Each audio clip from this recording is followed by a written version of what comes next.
Welcome to America in the 1920s, the Influence of Arts and Entertainment, Part 2, an interactive U.S. history tutorial for students.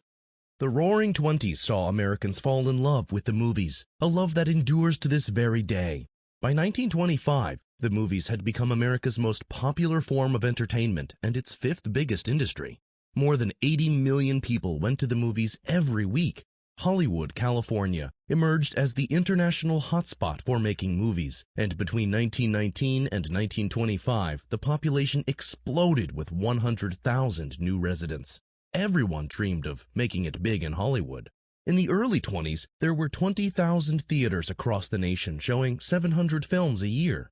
The majority of movies produced during this era were silent films, although silent is a little misleading because most were accompanied by sound organs, gramophone discs, musicians, sound effects specialists, and live actors who delivered dialogue. Many of the major film studios even built what they called picture palaces. These movie houses were large, luxurious, and included space for a live orchestra to play music to accompany the film. The Roxy Theater, the largest theater in the world, opened in 1927 in New York City. It had over 6,000 seats. The now famous Chinese Theater opened in Hollywood in 1927. As Americans fell in love with going to the movies, they also fell in love with many of the stars that graced the silver screen. In the forecourt of the Chinese Theater, devoted fans could soon find the handprints, footprints, and signatures of their favorite actors and actresses immortalized in the concrete.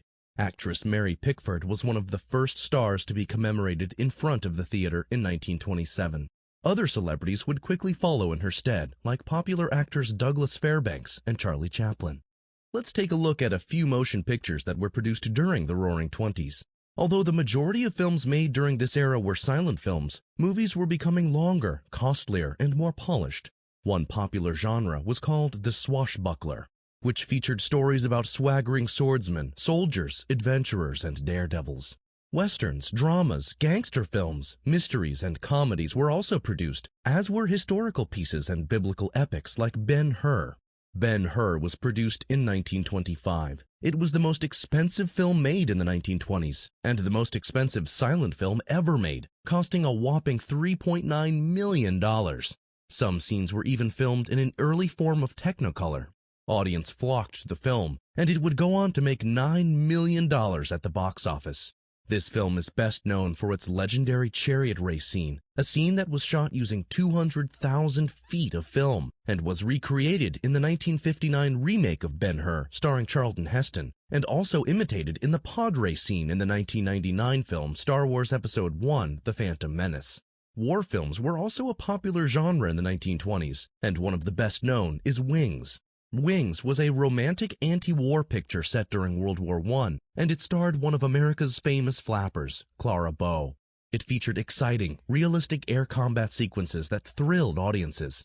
It became the first and only fully silent film to win the Academy Award for Best Picture. The same year that Wings was awarded Best Picture, another film was given a special Academy Award for revolutionizing the motion picture industry. The film was The Jazz Singer, starring Al Jolson. It was the first feature-length talkie with about 350 spoken words, but it also included 6 songs performed by Al Jolson. The film was about a young Jewish man who aspired to become a jazz singer, and it was adapted from a successful musical on Broadway. The Jazz Singer ushered in a new era of talking motion pictures, but due to the high costs of rewiring thousands of movie theaters across the nation to play sound, the change did not happen overnight. In fact, most movie studios began to make 2 versions of their films, one a talkie and one silent, and often the plots of the 2 versions differed through alternative takes, reversed sequences, or even changed endings. Inspired by The Jazz Singer, Walt Disney took up the challenge to produce the first fully synchronized sound cartoon. In 1928, he achieved his goal with the release of Steamboat Willie, starring the characters of Mickey and Minnie Mouse. The cartoon included character sounds and a musical score, although fans would have to wait for another year in another Disney film before hearing Mickey's voice for the first time. Audience demand for Steamboat Willie was so high that 2 weeks after its opening at the Colony Theater in New York, it was re-released at the Roxy, the largest theater in the world. The success of Steamboat Willie led to international fame for both Walt Disney and his leading star, Mickey Mouse. Today, when we go to the movies, we're used to seeing a long list of credits recognizing all the people that played a role in making the movie. However, in the very early days of motion pictures, the actors weren't given any recognition. For years, actress Mary Pickford was simply known as Little Mary. But as the movie industry grew and expanded, and audience became captivated by certain faces and styles of filmmaking, credits started to include the major actors and even the directors. Many movie studios changed the name of the actors, if they hadn't already done it to themselves when entering the movie industry. Names were changed for any number of reasons, to make them more exciting, to make them less ethnic, to make them shorter, to make them longer. As audiences' love of the movies began to grow, so did their fascination with the actors and the lives they lived off-screen. The term movie star was coined in 1919, and the rest, as they say, is history. To this day, the lives of celebrities and Hollywood movie stars and their work on and off the silver screen continue to captivate the American public. Take a look at a few more Hollywood movie stars of the 1920s. John Barrymore was often recognized as the greatest Shakespearean actor of his generation. In 1925, however, he largely turned his attention to making motion pictures. In 1926, he starred in the romantic swashbuckler Don Juan, Warner Brothers' first feature-length film with synchronized sound effects and a musical soundtrack. His role as hand-kissing womanizer Don Juan set a record for the number of kisses in a film.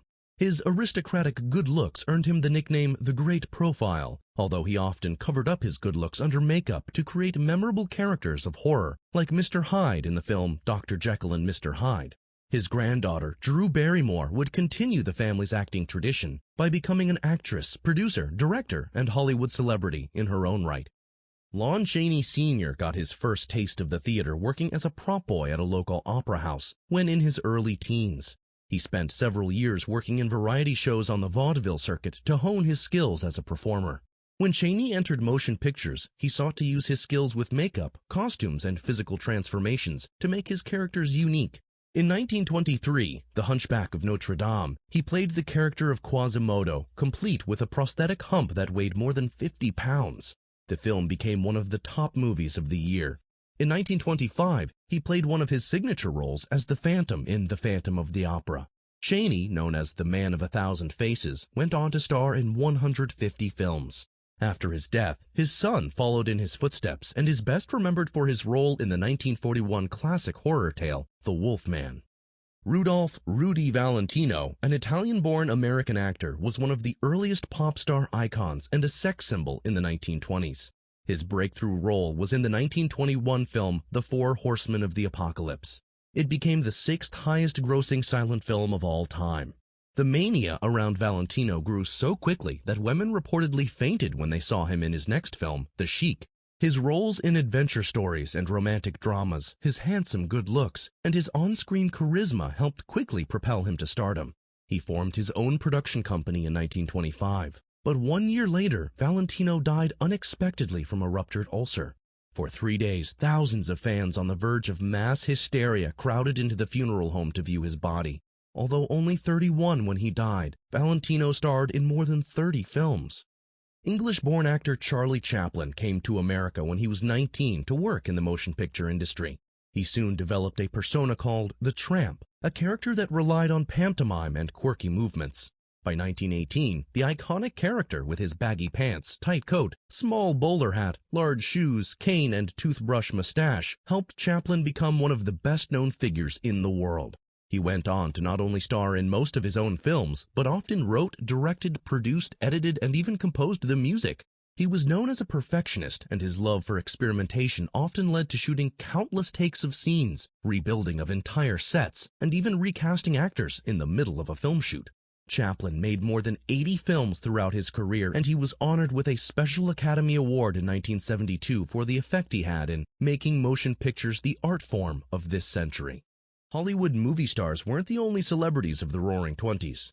In 1927, pilot Charles Lindbergh would become one as well.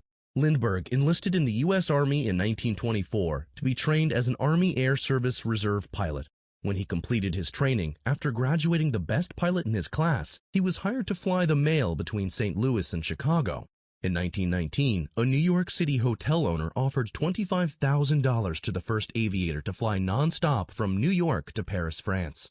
Several pilots were killed or injured while competing for the prize, and by 1927, it still had not been won. Lindbergh was convinced he could win if he had the right airplane. He persuaded 9 St. Louis businessmen to help him finance the cost of building a plane that he would play a role in designing.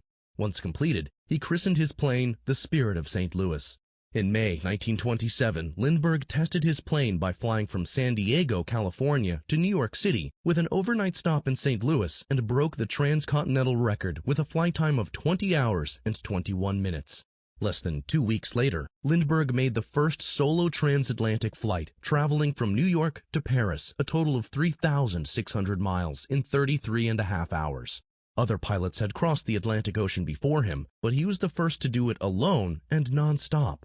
Flying through severe storms and dense fog, he landed safely in France where thousands waited to greet him. He won the $25,000 and was also awarded the Congressional Medal of Honor and the Distinguished Flying Cross. Lindbergh became a huge international celebrity and was given numerous celebrations, banquets, and parades to honor his historic flight.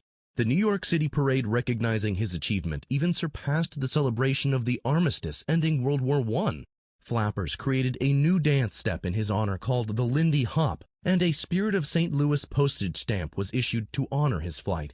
Lindbergh's historic accomplishment also helped gain recognition for the new aviation industry. Another celebrity, one whose unmatched skill and showmanship made him a pop culture icon, was master illusionist and stunt performer Harry Houdini. Houdini, born Eric Weiss in Budapest, Hungary, grew up in Appleton, Wisconsin. He first became a star by staging escapes from local jails, usually after being strip-searched and put into handcuffs and shackles by local police. His routine was a huge success, and his uncanny ability to pick locks and break free of all manner of handcuffs earned him the title the Handcuff King. Houdini, a staunch supporter of America's involvement in World War I, even held a series of classes counseling American soldiers and sailors on how to escape sinking ships and extricate themselves from ropes, handcuffs, and other restraints in the event of capture by the Germans. As Houdini's career advanced, he steadily increased the difficulty of his routines by escaping from straitjackets while being suspended by his ankles from a tall building and escaping from roped and nailed packing crates submerged in water.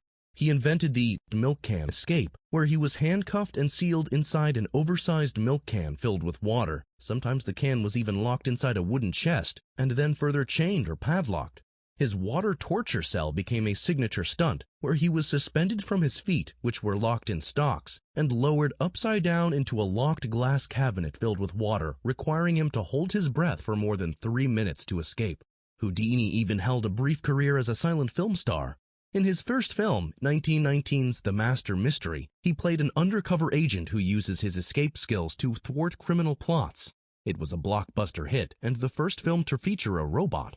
The Grim Game was his first full-length movie and is considered by many to be his best film work. By 1923, after less than half a dozen films, Houdini was ready to leave the movies behind.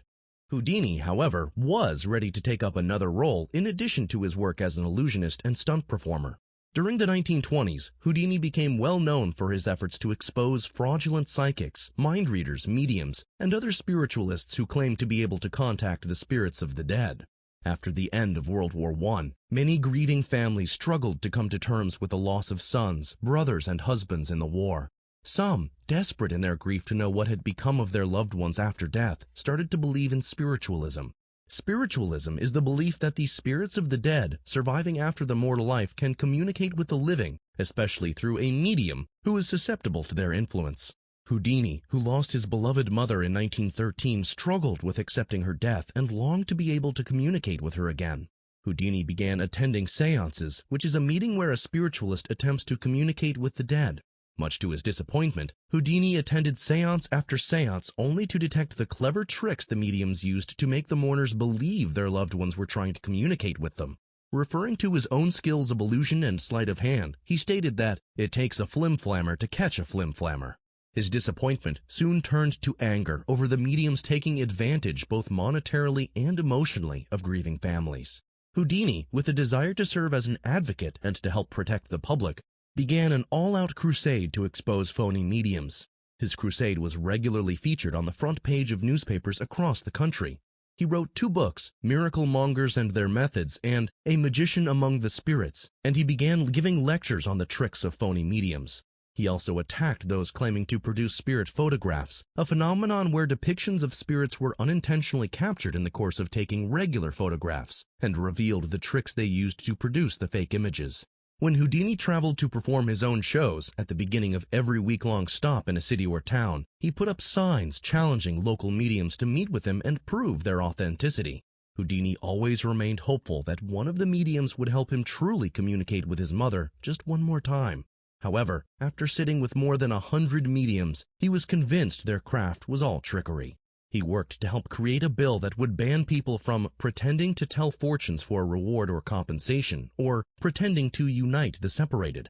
He testified about the bill at highly publicized meetings in Washington, D.C., but the bill never became law. Houdini once said, "I believe the work I'm doing is the greatest humanitarian achievement of my life. I'm helping to alleviate the years of worry that is driving many to the brink of insanity by their inordinate desire to communicate with the dead." Before Houdini's mysterious death on Halloween in 1926, he and his wife, Bess, agreed upon a secret code that they would use to communicate from beyond the grave. After his death, although many mediums claimed to have contact with Houdini's spirit, the secret code was never used, and Bess declared the experiment a failure before her own death in 1943.